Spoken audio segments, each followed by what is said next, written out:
Overtime Live, presented by buyatoyota.com with Billy and Razor. I'm Sophia. Make that 3 straight losses for the Boston Bruins now. The last couple of games, down just by 1 goal. They lost by a goal. This case, very different, guys, losing by 3 and only, and I know the NHL is going to update it, but I think around 14. Maybe they'll add or take away another, but 14 shots on net. You're not going to win games when you only have 14 shots on net. No. Brick said it. We knew it was going to be a hard game. Yep. Regardless. But Colorado comes in. They're playing well. They haven't lost in regulation. They're coming back home after being in Columbus. And I just think the second period, when they reset and they said, all right, we it's 2-1 in the first, guys. We can be better. Meaning the Avs sat there and they just took it right away. I mean, to me, that changed the tenor of the game. The first 2 minutes, 3 minutes of the second period, it reset everything, I guess, and it put it significantly in the favor of the Avs. If the Bruins were going to have a chance here, they were going to have to manage the puck really well. They were going to have to limit turnovers. They were going to have to stay out of the penalty box, and they didn't do enough of that. They were in the box for 3 straight chances in the second period.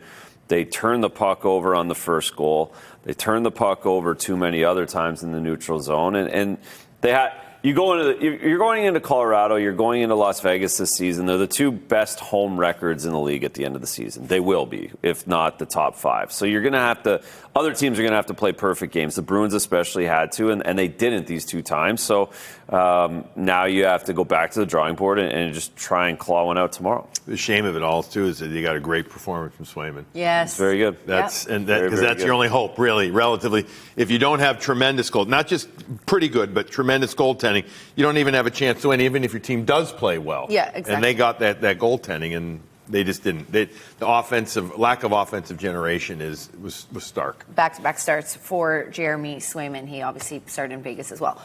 We are going to show you some of the Bruins' chances, and they had a couple later in the third period when it was still a 1-goal game. Yeah, I mean, early on. Yeah, early in the third period here, they got a little bit of a flow going. Beecher was their best player in the third. He didn't end up playing that much, but that one shift drives the net and then gets another opportunity when he's going to pop out right there, a little kick out, but Wedgwood makes the save that he had to make. I mean, who knows what would happen, but if they had scored there, at least you have a fighting chance. Yeah, exactly. It's a big save. You need to make one of them when you're in the NHL and you're playing and you win. You have to find one of them. It was a good job. Listen, the fourth line did their thing again, and Beecher came in and hasn't played training camp. Would he go on? All those question marks around him. He did a nice job coming in, and certainly made a case to see another lineup here in the coming week. Absolutely. Johnny Beecher getting his first start of the season, the regular season, scored a goal, had that really nice chance on Wedgwood. Our Subaru star of the game, brought to you by your New England Subaru dealers, is not the Boston Bruin. It is Nathan MacKinnon, and we highlighted him in pregame for good reason. Versus the Boston Bruins, so that's 22 games, 18 points, an even rating, a couple power play goals, shorthanded goal, and a game-winning goal. Tonight he had 2, so give him 6 on the season, 8 shots on net, 23-17 time on ice. We're showing you, I believe, his second goal. Yeah, his second goal right here. Yeah, I'm amazed, Razor, that he even ended up playing that much again. I mean, I know he loves playing, but eventually, I think it wears him down as the season goes on. Regardless, he was jumping. Here's his second one, and Pasta doesn't take him. He has to watch Razor. So Pasta's going to be the one right there to have the puck go off the heel of his stick. Now he's going to come back and back check. But MacKinnon, who right here, a little stutter, waits, look at everybody, then looking at him.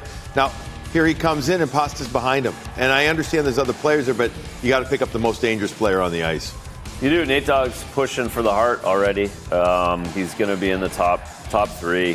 He will be there at the end. And if you don't mark up in the defensive zone and you don't know where he is, again, I'll continually go back to just the carelessness of them with the puck in the offensive zone. That's where all of this starts against this team. That play, back to David, can't be one-handed, can't go off the heel of your stick. The pass probably can't get made there. The probably has to go back behind the net.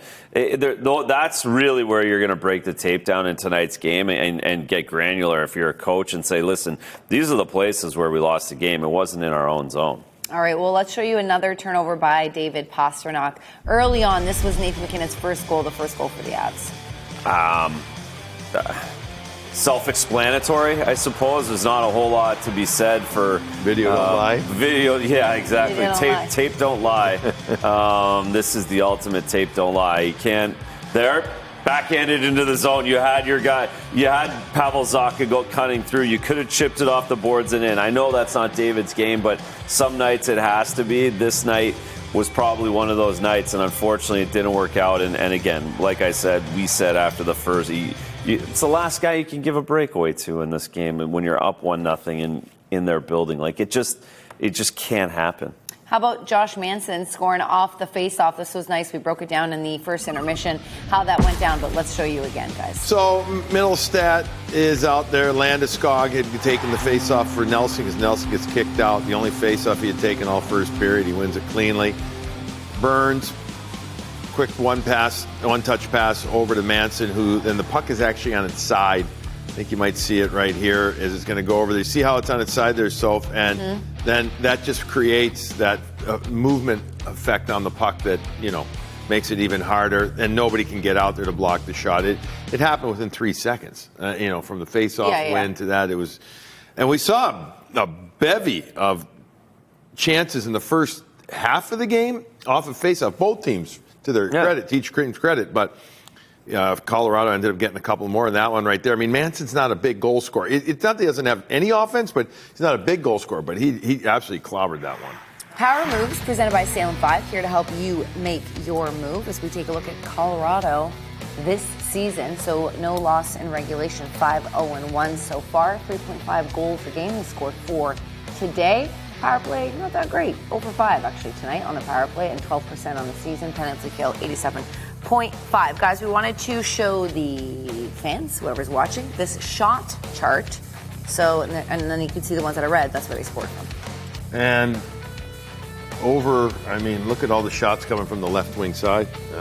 More than the right side, but they were all over the ice, quite honestly. But it seems like they found themselves releasing the puck more on the left there. But overall, their goals came from 4 different quadrants on the ice too. You had one from in front, one from the right. You see the upper left, and then the point where Manson scored from, basically.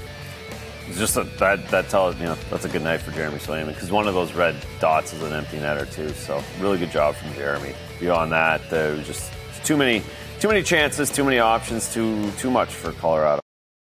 Crease coverage presented by Liberty Mutual Insurance. Jeremy Swayman this season through 4 starts. Those are his numbers. Tonight, 34 saves on 37 shots. And really, guys, he kept them in it. We heard Marco Sturm say it was a winnable game at some point, 1-goal game.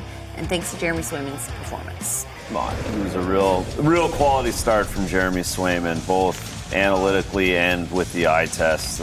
Well above the 3 goals against. So much more were expected. He stood tall, and especially in that second period when they got outshot 16-2, he was solid, didn't get too overly aggressive, let the play come to him, dealt with the speed. That's a great read, great save, great hockey sense, and did everything he could going into Colorado to give his team a chance, and that was the expectation for him tonight. Yeah, I thought it was spectacular the first 3 minutes of that second period, because, to even still be in it at their first 3 minutes was impressive, with those 5 high-quality chances that happened actually under 3 minutes. But I thought this was right up there with the Washington game, start the year. So really, really good. I thought he was good in Vegas, but like the rest of the team, you needed a little more at times, right? Just in general. But I thought the way he came back in this one and was really on. In Colorado, that top line, they had 16 shots on goal, the MacKinnon line. On goal. It doesn't count other chances. So he had to be really sharp, given that that's one of the best lines in the NHL. Yeah, exactly. The Bruins losing 4-1 the final.